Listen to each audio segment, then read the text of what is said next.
Okay, so Dr. Dinner, if it's okay with you, I think we should get started, even though we're still just kind of admitting people. Is that okay? Are you ready? I'm good, yes. Okay, perfect. So I want to thank everyone for joining us tonight. I know it's the summer, people are busy, people are traveling. I really want to thank everyone for joining us. Some of you might know us, some of you might be new. I see some familiar faces, I see some new people. I just want to introduce myself. I'm Shoshana Hirschhorn. I'm Dr. Dinner's nurse in the Be Young Clinic. I also recognize some of you from our other clinic that we have. I've been working with Dr. Dinner for over 3 years now, and he has many, many years of experience, 10 years of experience in functional medicine. We recently relaunched some new offerings in our clinic. We offer a really amazing comprehensive brain program, which is what we're going to be speaking about tonight. We also offer programs in hormone balance, GI health, cardiovascular health. We have a whole variety of programs really addressing a variety of issues that people experience. Dr. Dinner has been in family practice probably longer than I've been around. He has many years of experience coming from South Africa and then here in Israel. Most recently, he has opened up a clinic here in Ramat Beit Shemesh, and we service the people of Ramat Beit Shemesh as well as all of Israel, the greater Jerusalem area, and people all over the world. We have patients and clients that come to us from every corner of the earth. So tonight we are going to be speaking about brain health. This is something that is near and dear to my heart. I think Dr. Dinner offers a very fresh, very new approach, extremely comprehensive to a problem that plagues over 25 million Americans. And it's something that's not addressed in the traditional medical model. And I think Dr. Dinner has some really exciting and innovative ideas that help us address our brain health and how we can maintain our brain health. So I'll leave it to you, Dr. Dinner. Thanks very much, Shoshana. As usual, thanks for the introduction and welcome to everybody. We're going to speak about a very, very interesting subject because we've made, in my opinion, a great leap forward in terms of managing this very, very distressing disorder of Alzheimer's disease and dementia. So let's try and first understand a little bit about the brain. We can't get too involved in the brain because the brain is extremely complex and amazing organ. But if we could put up the first slide. Yeah, I'm going to share it. I'm going to be sharing with everyone. There we are. Can you all see okay? The next slide. There we are. All right. So the brain is made up of about 100 billion cells, and it's massive. And all these cells are joined and communicate with each other with what we call dendrites. If you can see on the left of your screen, those little arms sticking out, they communicate between the cell and many other cells all at one time. So these cells in the brain are communicating to many other cells all at one time. We're talking about billions and billions of messages happening all the time. Extremely complex and amazing. They're controlling at one time our sight, our auditory, our hearing, our feeling, our emotions, our thoughts. Everything's going on at one time, obviously memory. And these are occurring by what happens is that in the end of these dendrites, these arms, we have what we call a neurotransmitter, different chemicals that are released from the end of these dendrites, and they pass across, as you can see on that slide, these little things going onto what we call a receptor, giving a message between one cell and the next. And these messages are occurring all the time.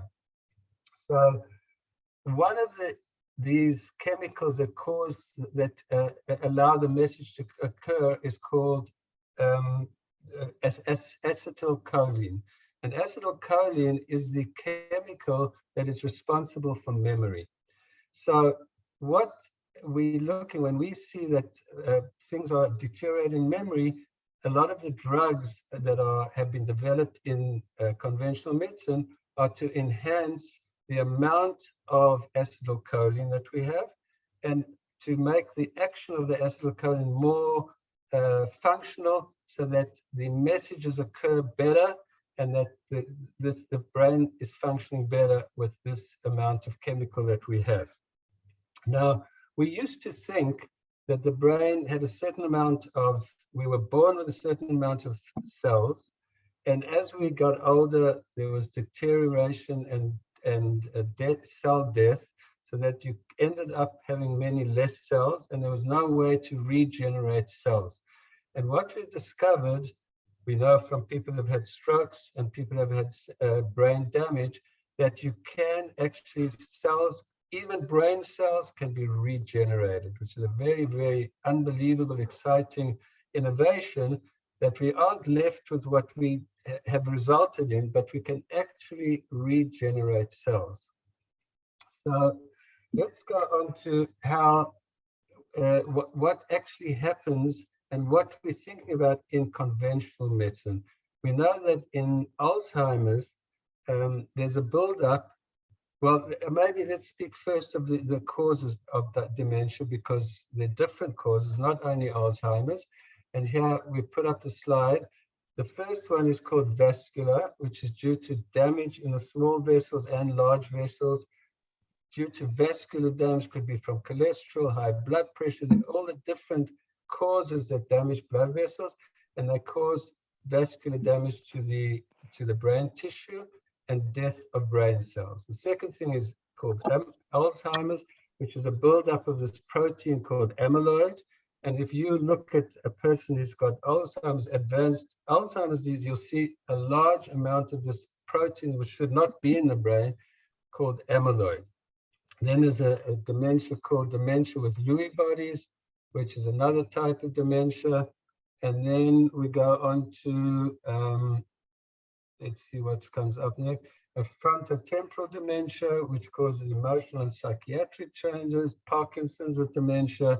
There's a thing called normal pressure hydrocephalus, and Jakob-Creutzfeldt disease, which is a buildup of another protein, not amyloid, but prion bodies, which is a very, very rapid degenerative brain disease.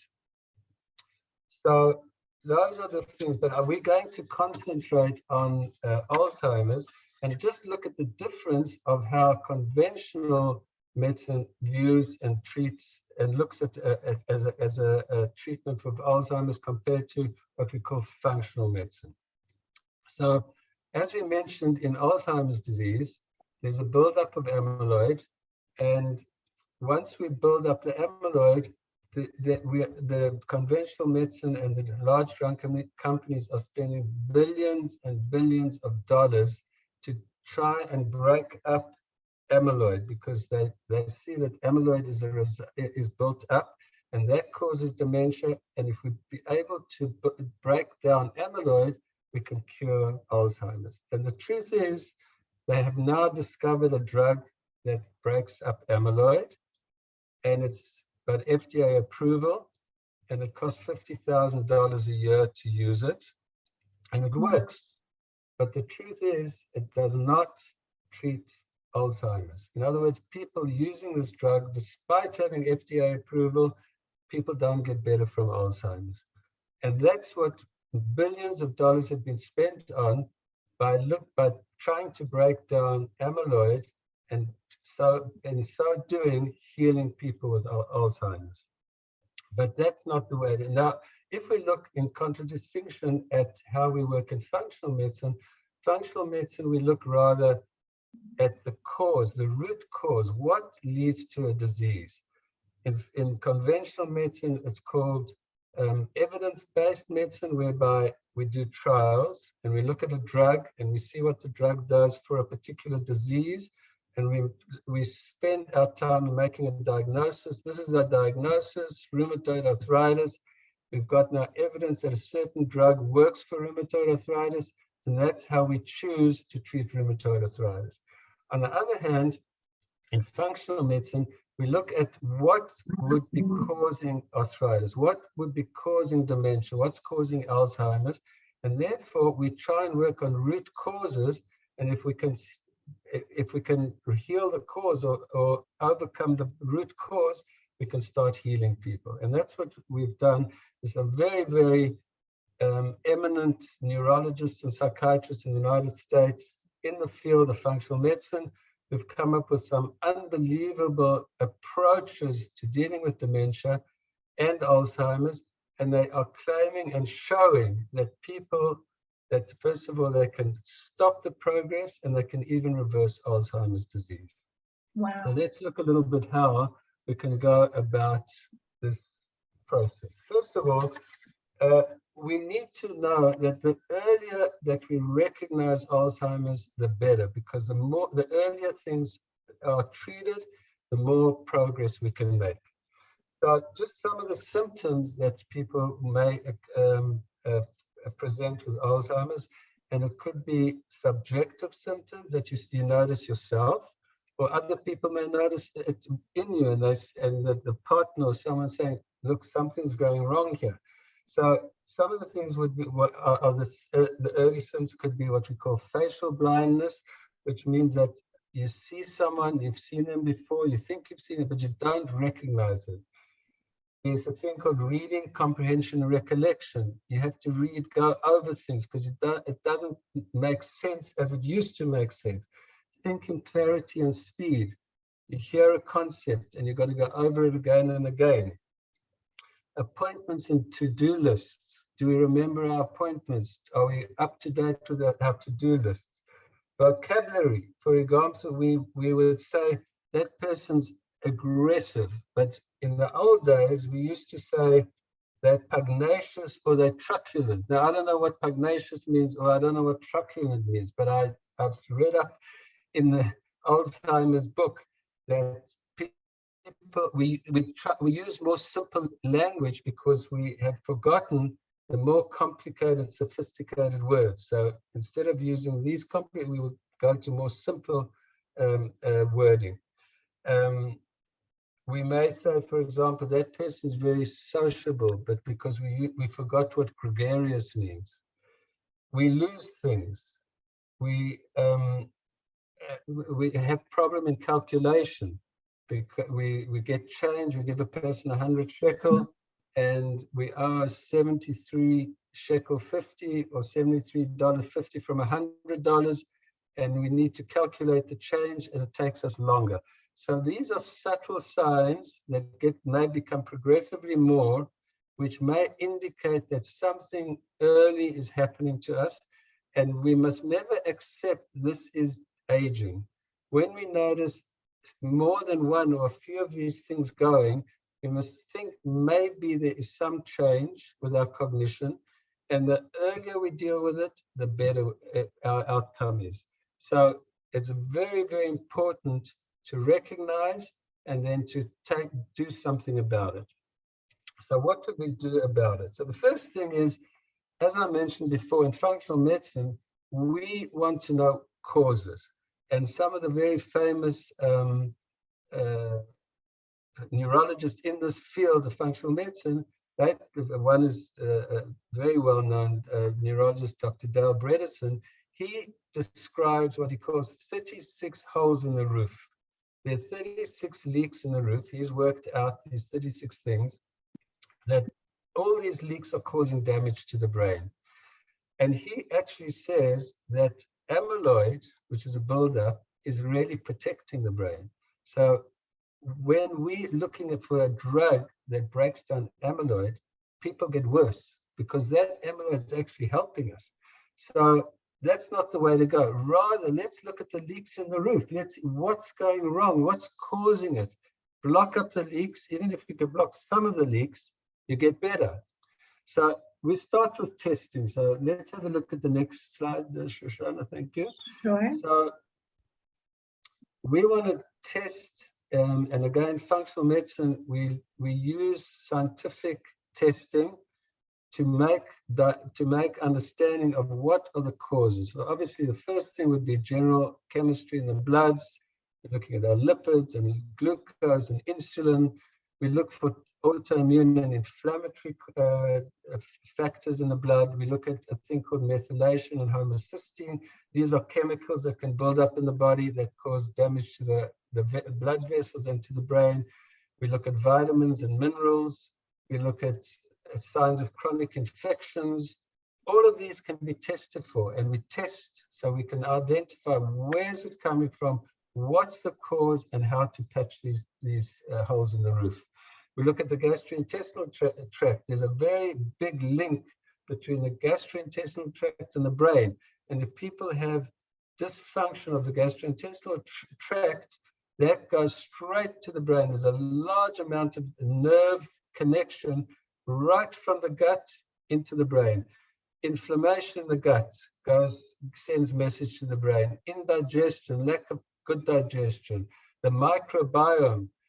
We even are now discovering that there's certain bacteria in the gut that would lead to a more chance of getting dementia, and some bacteria are actually protective. And we're looking for what we call bacterial diversity. We want to have a lot of different good bacteria versus a few bad bacteria that take over the whole gut and cause damage. So we can test for this and we can repair it. The next thing is we look at toxins. Toxins are very important effect on the brain. We look at hormones. Hormones are very important in terms of the strength of the brain functioning. And we know, for example, women at menopause, they start losing their estrogen and progesterone until they lose it completely. And many women, one of the first symptoms, they say, I'm losing my memory. Have I got Alzheimer's? But it's not Alzheimer's. This is just purely menopause and losing hormones. The same with males. Males go through andropause, which happens a little bit later than menopause, but they lose their testosterone. That's a male hormone. And testosterone is a very important factor for brain health and for many other areas of the body of health. So we look at the hormones. Let's see the next slide. So Shana, okay. So so this is just a PET scan. There are more sophisticated tests where we can actually see brain functioning, and we can see which part of the brain are degenerating and which part of the brain are remaining healthy and shrinking. So we know that the memory part of the brain is called the hippocampus. And you can actually see on a dynamic PET scan how much the hippocampus, you can even weigh the amount of loss in the hippocampus. And when you go onto a brain program in the sophisticated centers like Dr. Bredeson's center, he can actually monitor and see and update how much the hippocampus is regrowing. Very exciting. And he actually shows us that undertaking a very, very comprehensive brain program, the hippocampus starts growing again. It's unbelievable. Dr. Dinner, we actually have a very interesting question pertaining to the testing. Yes. One of our participants wants to know when these tests are done. Is it when the person first starts showing signs, the signs you talked about, like becoming forgetful, confused, not being able to make change, you know, maybe not recognizing people or remembering their names? Is that when they should start this type of testing? Or is it even before they have any symptoms? I think it's a good question, but I think the earliest signs, even if it's subtle, even we start seeing that we used to remember better, we used to calculate better, we were quicker, we recognized, we used to be very fluent with language, with words, and now we're starting to be less fluent. Anything like that, I would start already, because even if it's very subtle, as I said before, the earlier we get in, the better. And it doesn't matter. We're going to undertake a very comprehensive look and reverse things. So it's good to start early. I would say early as possible. The earlier the better. Yeah. Excellent question. Okay. Okay. So let's go on to the next slide.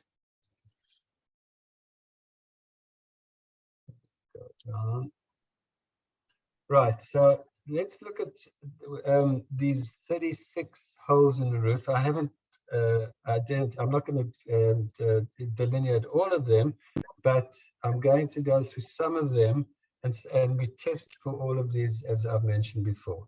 So the first thing is, and very important to understand in brain health, there are two main aims. The first aim is to prevent damage, neurotoxicity, things that cause toxicity to the brain cells. And I'm going to go through what those factors are. And the next thing is what we call neurotrophic, what builds brain. So the one thing is, by removing damage is the first thing to do, but at the same time, you want to give the food for the brain. And that applies to all of our organs. When we do our functional medicine program, it could be a heart program, it could be a muscle program, a bone program. It's the same concept. Remove the damaging factors and supply the food, supply the factors that build.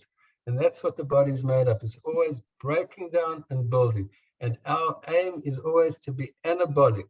Building is anabolic and catabolic is breaking down. So in the brain, the first thing is we look at what we call the neurotoxic, the things that cause damage. Chronic infection. Chronic infection is very, very important. It's often we don't recognize it, and it's in hidden places of the body. Some of the classical places are directly linked to Alzheimer's causation, would be gum disease. Gum disease, a lot of people don't recognize. You do some flossing and there's a bit of bleeding of the gum. But the fact is, if you go to a dental hygienist, you'll see that your gums are not in good position, good health. And there are multiple bacteria in those gums. And they set up a whole process of inflammation, and that's linked to the brain, and that causes damage. Sinuses is a place where there's this chronic type of infection. Chronic sinusitis, a little bit pressure, there's mucus, but we don't do anything about it, and it can remain chronic, and we don't deal with it, linked to the brain. Gastrointestinal infections, again, as I mentioned before, having those bad bacteria there, we get some bloating, we get some abdominal pain, a little bit of diarrhea, a little bit constipation. The bowel's not working so well, but there's a lot going on in that bowel. We've got to fix it up, and we can test for it and fix it up. Next thing is stress. Stress is very, very linked with the brain functioning, and a lot of chemicals that are produced due to stress management and stress reaction, the cortisol and adrenaline, all affect brain health. And we know that the more those high levels of cortisol are floating around in the body, in the blood, and getting into the brain, the more chance there's going to be damage to the brain. So stress is a vital area to deal with. I wrote a book which is called The Heart of the Matter, whereby a lot of doctors, all of us, we look at all different factors and cholesterol and glucose and all other potential damaging factors to different organs of the body, but we forget to look at stress because we don't know how to measure stress. But it's a very, very important factor. We have to take it into account and we have to deal with it. The next thing is glucotoxicity. We know that the brain likes to get the energy from fats, not from glucose.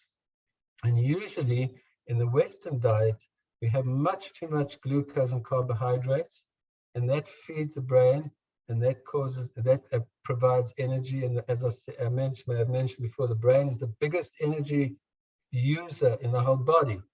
And we don't want to do that. We want to provide ketones. Ketones come from fats, and when we're providing energy from ketones, the source of energy is ketones rather than glucose, it's very healthy for the brain.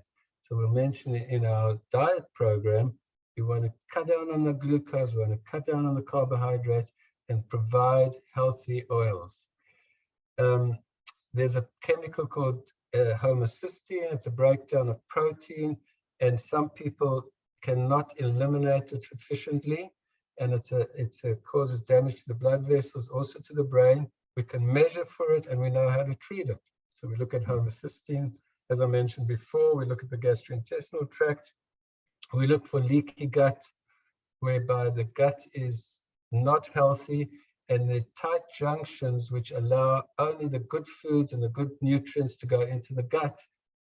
It goes through what we call the tight junctions, but when you get damage, those tight junctions open up, and we then have what we call a leaky gut, and then all different toxins and nutrients get in which are unhealthy, set up reactions, cause damage.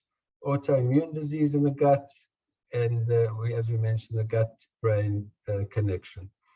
And we want diversity, and then toxins, mercury, lead, cadmium, arsenic. They're found in many different places, in foods, in poisoning, in all types of areas. And we can measure for it, and we can detoxify people. So all of these things are toxins. So let's look at the next slide. Dr. Dinner, can I stop you for just 1 second? We had a very good question. Okay. In terms of talking about causes of Alzheimer's, someone asked if traumatic brain injury or concussion can lead to Alzheimer's. Is that a connection? It's a definite risk factor, yes. It's a risk Definite factor. risk factor. We know, for example, in football players who have recurrent, boxers certainly have recurrent head trauma, they have a definite higher risk. No Excellent. question. That's good to know. Yeah. That's good to know. Okay, we'll go back to your next slide. Okay. Okay, so now we're talking, that was the neurotoxic factors, the things that damage. Now let's look at the neurotrophic, things that build. So we want to have the right nutrients, and we'll talk about that a bit later in our diet program. Very, very crucial. Again, there's certain areas in the world that Alzheimer's is totally unheard of. And those people are using healthy foods, non-refined foods, and fresh foods, and no poisons and toxins. And those nutrients are healthy for the brain. And the westernized type of preparation of foods and what we eat and the sugars and preparation is bad news. It's poor nutrition, and it's a high risk for brain damage. We need certain essential minerals. There's magnesium and selenium. There's certain magnesiums, interesting enough, that go to the brain, and many magnesiums that don't. And we need magnesium. The one we recommend is called magnesium threonate, and it's very, very healthy for the brain. But there's a number of minerals that need to get there to feed the brain and the brain functioning. And we can measure for it. And if there's a lack, we provide. Vitamins, B12, D, all the B vitamins. There's a lot of different vitamins. We need a large amount of vitamins and nutrition. Antioxidants.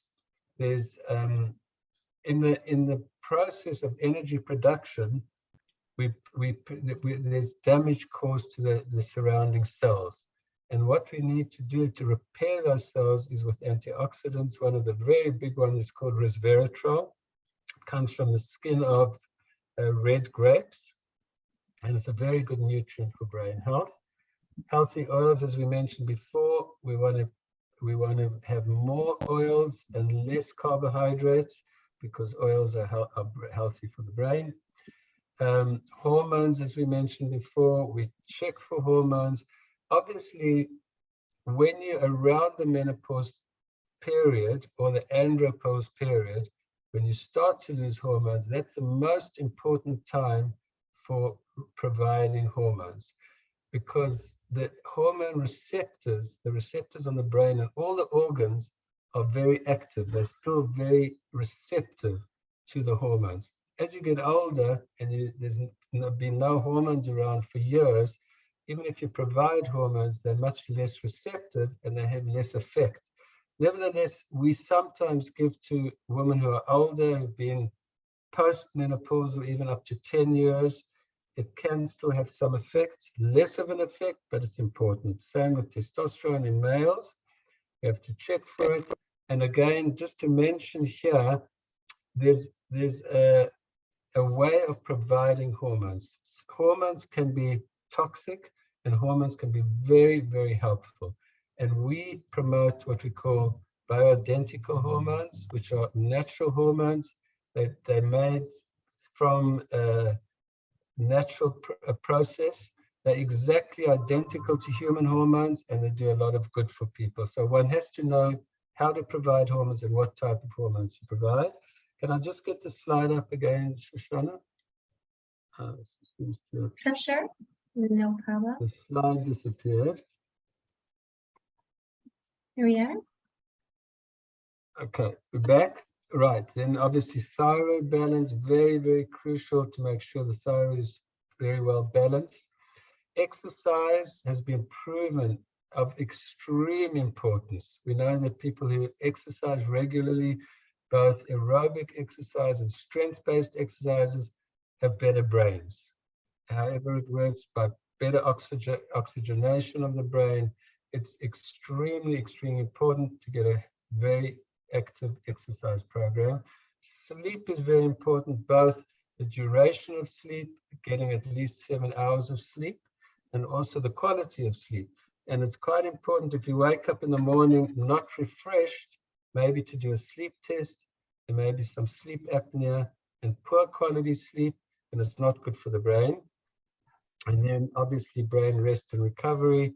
It has to be a balanced life where there's time for recovery and we're not busy and stressed all the time, and we have a balanced life. So those are what we call the neurotrophic things. We check for it, we implement it, and it helps.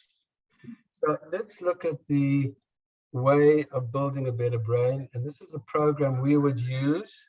People would come to us having filled out a very comprehensive questionnaire, all in order to identify what type of areas are the weaknesses in this particular person.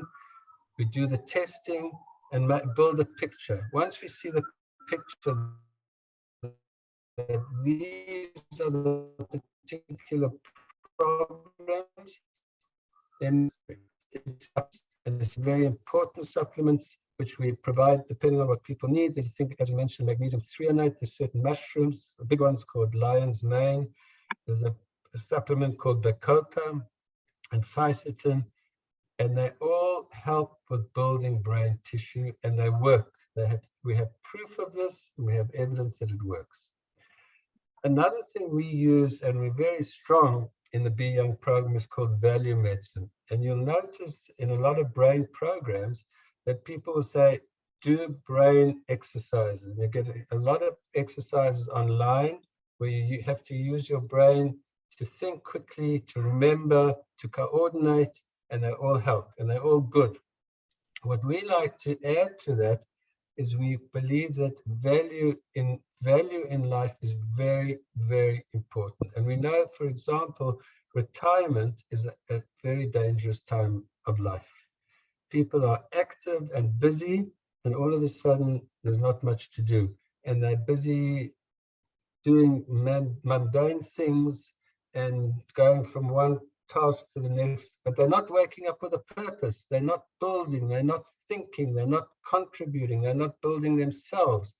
And that is of extreme importance in any brain program, not just to use your brain on exercises, but to put that, to apply it in a value and in a purposeful way. So you wake up in the morning with purpose, with excitement.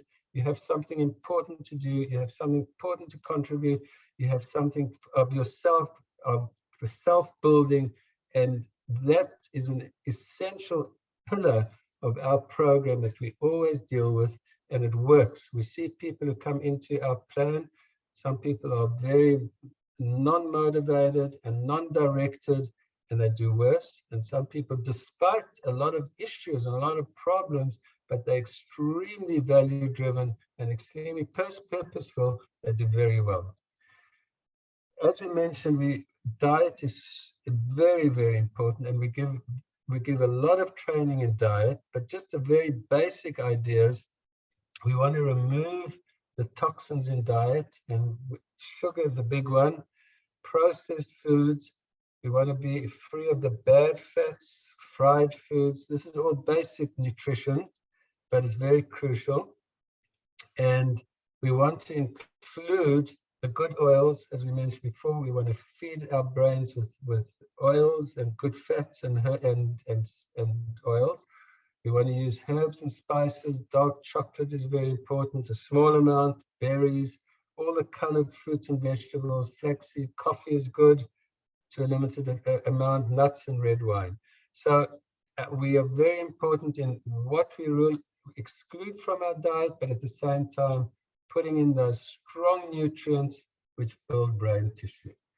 As we mentioned before, exercise, very, very important. We give specific exercise programs, and everyone has to be involved in some form of exercise which is enjoyable and and one can maintain in the long term.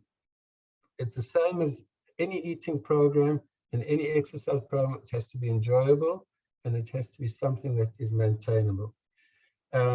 We do stress management because it's crucial. Recognizing the stress, identifying the cause of the stress, and dealing with it. Don't leave it. It's very brain toxic. And then we do the cognitive exercises, as we mentioned before. All good. Learning a new language is important. Applying your brain, not to passive things. Watching the television is passive. You're not going to do anything good for your brain. But if you apply yourself at any age to, for example, learning a new language, which is difficult, and it gets more difficult as we get older, you become younger, and it's a very good thing to do. So these are the basic outlines of brain health. We want, in summary, we want to modulate our neurotoxic factors, get rid of the toxins. We want to improve on vitamins and minerals, balance hormones, balance nutrition, and improve methylation. And we have seen that people turn around. We can stop the progression. We see it in our own program. We've got people on the program who are not progressing with their cognitive decline. And it's great to see it. And as soon as they stop and lapse, things get worse again. And you see people have very, very great results. And with Dr. Bredeson's program, which we use, he's already compiling hundreds and hundreds of patients where he's reversed even reasonably advanced cognitive decline, reversed it so that people get actually better and they go back to work. They couldn't do a day's work because they were out of things. They could not cope, and they do the program, they go back to work and they cope. And it's an unbelievable thing. And we are very, very excited about this whole concept of functional medicine. Excellent. Thank you, Dr. Any questions? We do. We actually do have a couple of questions. The first question is from one of our participants is, what is methylation exactly? So methylation, the proteins and toxins are broken down and released from the body, excreted or secreted from the body by different processes, metabolic processes. So proteins, certain hormones, they need methylation. So for example, in that cycle, the protein enters in and the different reactions and enzymes that take place, breaking it down to homocysteine, but then homocysteine, which is actually a toxin, has to be converted to a thing called methionine. These are all processes that occur in the body. If your body, certain people cannot do that. For example, if there's a genetic condition where you are MTHFR positive, you have the gene for MTHFR, those people cannot methylate well. They can't methylate to break down their toxins. And they build up toxins, including one of them is estrogen. Estrogen has to do its thing, and then it has to be eliminated by methylation. If we don't methylate well, we build up these toxins. And one of them is homocysteine, and homocysteine damages blood vessels, including the blood vessels of the brain. And we know how to reduce the homocysteine once we detect it. Excellent. We have another question about nutrition. So one of our participants wants to know, what are the right nutrients we should be eating to prevent Alzheimer's? So I always like to tell people it's not one thing. It's about variety. But what would you like to say about the variety of nutrients we should consume? Yeah, well, look, I think that is the correct thing. It's a variety of nutrients. I would say in essence, we want to be vegetable based. We want to make most of our plate vegetables with different colors, the greens, the reds, the yellows, vegetable. We want to add protein as a condiment. Protein should not be the main part of the plate. We should add, for example, have a chicken salad, not a whole big chicken and a little bit of salad on the side, rather vegetables with chicken cut into it. We want to have healthy proteins, and the best are what we call grass-fed cattle, because they're healthy, they move around, they eat grass, which they're supposed to eat, and they build healthy meat. So we're not against having some animal protein, but we prefer mainly being vegetable-based with some even animal protein. We want to be, we don't mind colored fruits. We very, very, very important are the oils, the healthy oils. Stay away from plant-based fried oils, very, very unhealthy, and stick to the good, healthy oils like nuts and healthy fish and olive oil. And in essence, I mean, there's much more detail to them. I think in essence, that is the program that we would use. Wonderful. Someone else would like to know, what are your thoughts about the keto diet and intermittent fasting? I think intermittent fasting is important. It works, it helps, and it's been proven to extend longevity. I don't believe we have to go crazy and have a 18-6 window where we're fasting for 18 hours and eating for 6. We can do 12 and 8. We can do 14 hours. I mean, we can do 14 hours is fine. 12 hours is also good. I think it is very important to stop eating early at night, because the most damage that's done is when we're eating at night and we go to sleep. When we're not moving around, we're not burning. So we always have glucose, because we stop eating at 7 and then we go to the kitchen at 10 and 11 because we're hungry and frustrated, and we take things. And then the blood's always got sugar and it's going to the brain, and we lie and sleep with it, and that's not healthy. So I do believe in intermittent fasting. And what was the other question? And the keto diet, how do you feel about? Keto diet is okay, but again, we don't believe in having excess animal protein. We would prefer to have it, as I mentioned, as a condiment, and being more important, emphasizing vegetable. Excellent. If you could pick the most important vegetable, what would you say it is? What's our most important vegetable? I would go for broccoli. Broccoli is a super vegetable. Excellent. Yeah. Excellent. Okay. We have another question here. I don't understand it. Maybe if you could just elaborate a little bit more.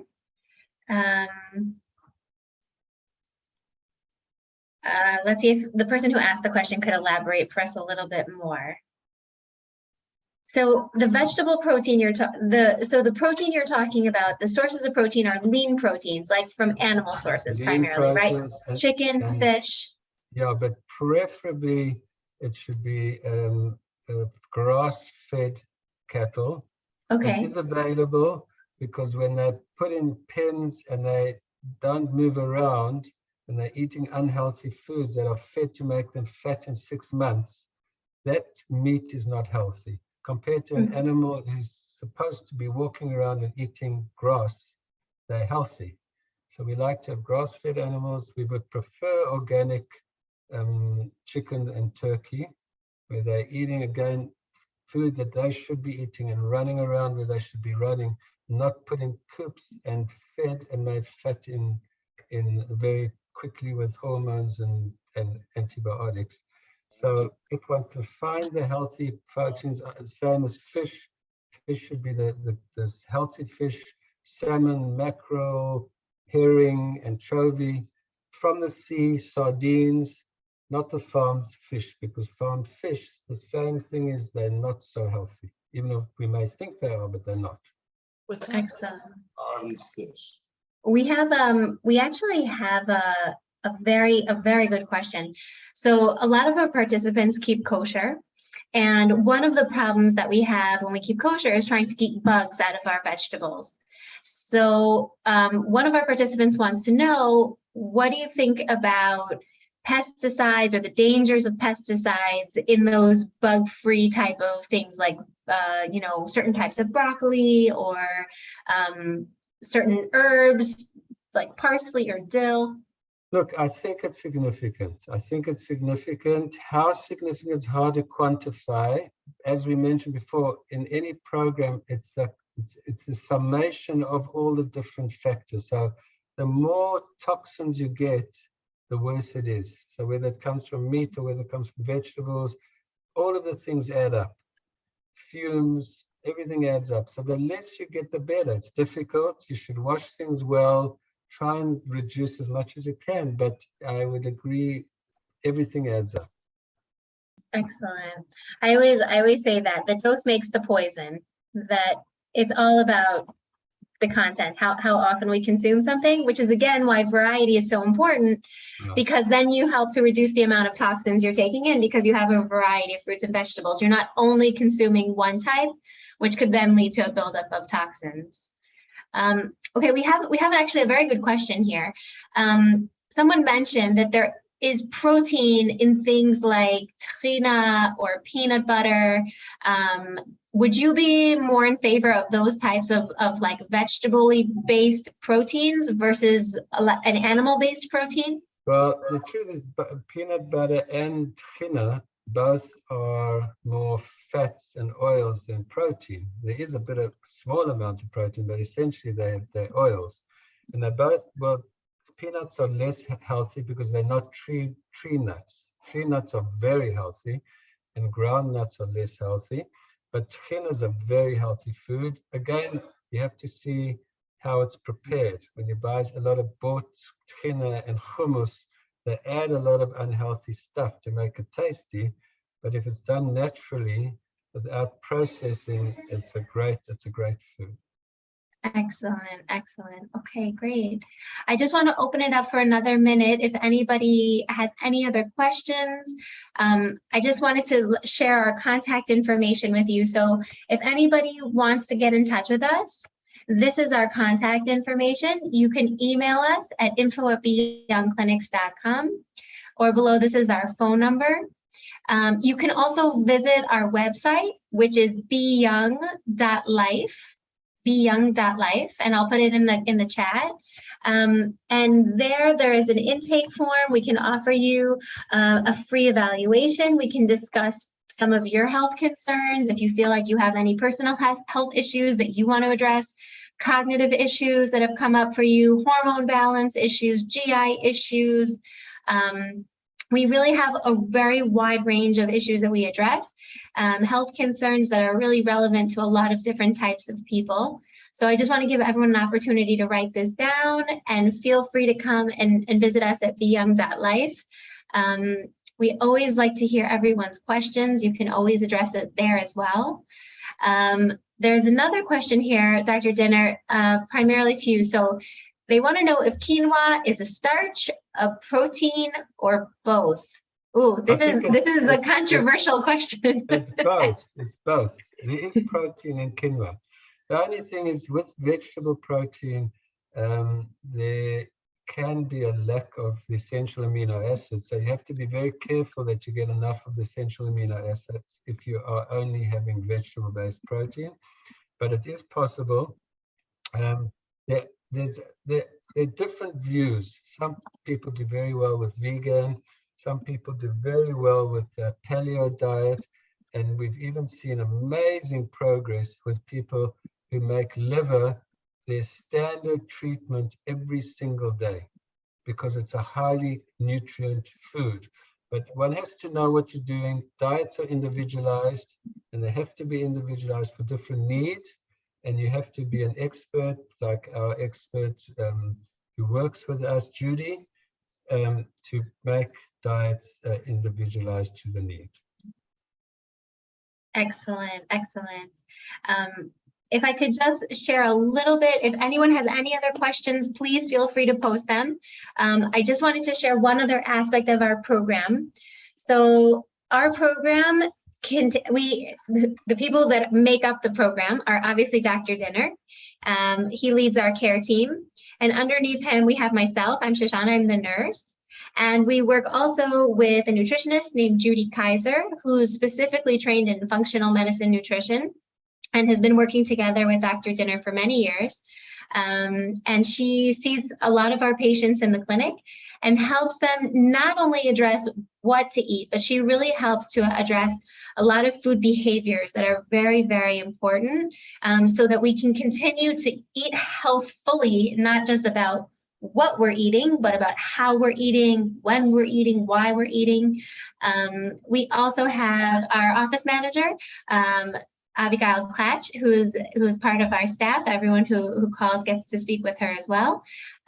So we are a very comprehensive clinic. We all sort of fit our little piece of the puzzle together to help you get a really, really comprehensive program. Dr. Dinner, there's just one more question. Is it okay? You have time for one more question? Right. Okay.